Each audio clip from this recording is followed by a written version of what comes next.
to take your entire celery and you want to remove the middle pieces with just the leaves or any kind of wilted or funky pieces and just separate all of the sides. Then you're going to take out the leafy chunks, wilted ones, and you're going to cut off any of the ends that you don't want. I don't like the really wide white ends. I don't like the little leaf looking things at the top, so I try to cut off everything except for the really rich, crisp green parts, and then just slice it up symmetrically. As I say in every video, redundancy is key.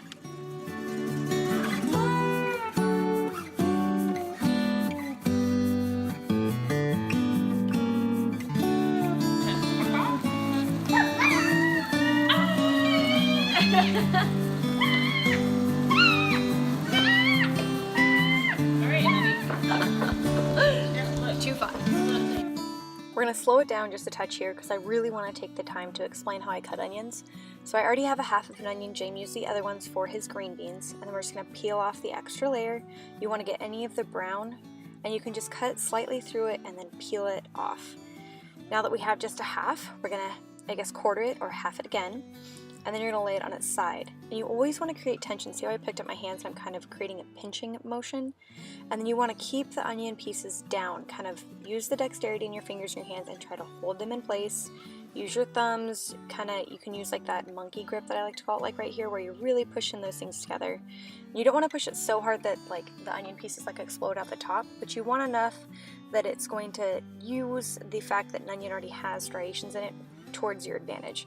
So we just cut in the opposite direction of the striations, which is going to be at 90 degrees, and we're going to turn the whole thing by creating that tension and continue to slice down the side. See how I'm pinching it? I like to call this like the monkey grip. It reminds me of orangutans when they hang onto toys at like the zoo. And then any extra chunks you're just going to put to the side. Symmetry is always so important with so many meals. Nobody wants a huge chunk of onion in their stuffing, right? We're just going to add some garlic and add a little bit of thyme, and we're going to keep it really simple, really traditional, really basic.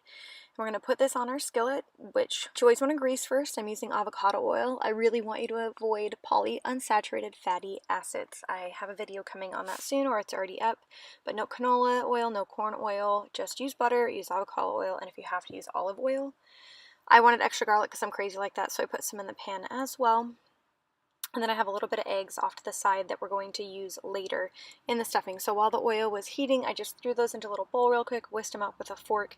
So that way they're convenient, they're easy, they're right there for me when this little mixture here turns translucent. Translucent just means a little bit more clear. So right now the onions are extremely white, and you want to continue to cook it down and get it to be clear, essentially. So a lot of steam's going to come off.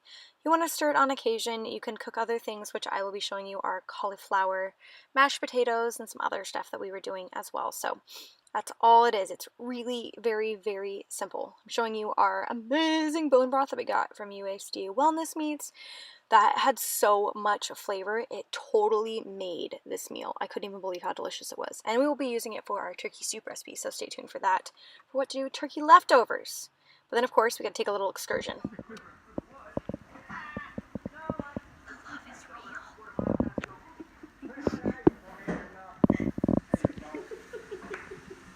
It's amazing. Now that the onions are more translucent or not as white anymore, we are going to add in those eggs. Now you can cook them a little bit more, but this will be going in an oven to be cooked after this. So I didn't want to make them soggy in the stuffing, so having them just a touch of white in them, I feel like adds that little extra, I don't know, it makes it taste really good when it comes out. It's really hard to explain, but I hate mushy stuffing. You gotta get that right texture, you know? And then I just crushed up some pork rinds. Now you can, of course, use it in a blender and make it more like breadcrumbs. I wanted something a little bit chunkier this time around, that was just my personal preference.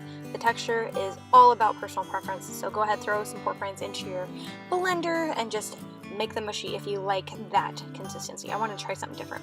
Now the broth is going to condense down the pork rinds, so you're going to need an entire bag. They're going to get smaller. I know that it was actually like overflowing out of the bowl and it kind of looked messy, but just be patient, and as you cook that broth into it, it's really going to get small. And then you're just going to get your favorite casserole dish out, whatever you want.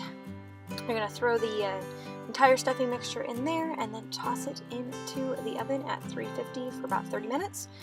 And I'm just showing you here the celery. You want to make sure that you can break it apart easily with your fingers. That would indicate that it's done. Sometimes the celery can cook at a different rate than the onions, and you should make sure to get that right. People add cheese and all kinds of extra spices. Again, I just really want to keep it simple, so I threw in a little bit of pepper, a little bit of salt, and then I just kind of went about my merry way. And you guys will see the finished product in just a moment. And voila! It's magically already done. That's Jane's green beans. We already have a video for that up. I will link above. Stuffing looks fantastic. Oh, and look at that handsome guy.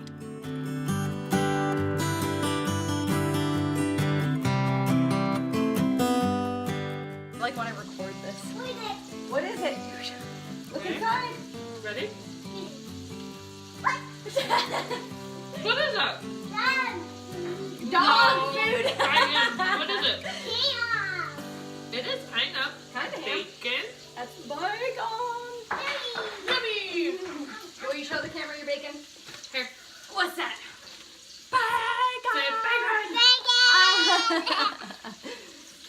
Got some bacon in our Thanksgiving. Wouldn't be keto without it, right? Right? Everything's better with bacon. Everything is better with bacon. Susan and I had this conversation this morning. You'd be welcome over anytime after saying that.